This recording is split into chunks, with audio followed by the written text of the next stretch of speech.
বাবা জামাল, কালকা ঈদ, তুমি আজ কখনো এই ইফতারি বানাইতে আছো ঘটনা কি? আর বানাইতে না বাবা? তো সবাই তো তোমার খুঁজবো, তোমার দোকানে যে ইফতারি আইটেম কিনা খুঁজবো, তুমি না বানালে কেমন নিবো?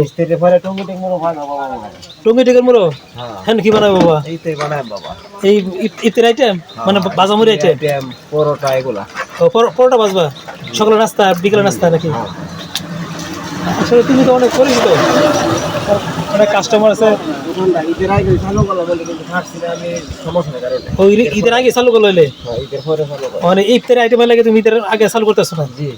ধন্যবাদ। তবে তোমার ঠিকানাটা কোনো? টঙ্গি টেকের মোড়।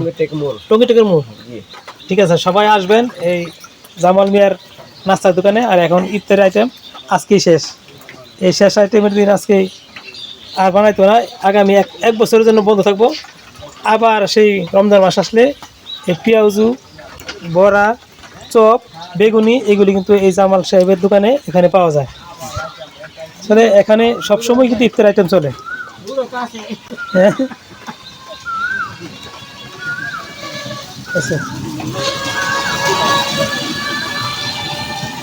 সকলে চলে আসবেন এই জামাল সাহেবের দোকানে।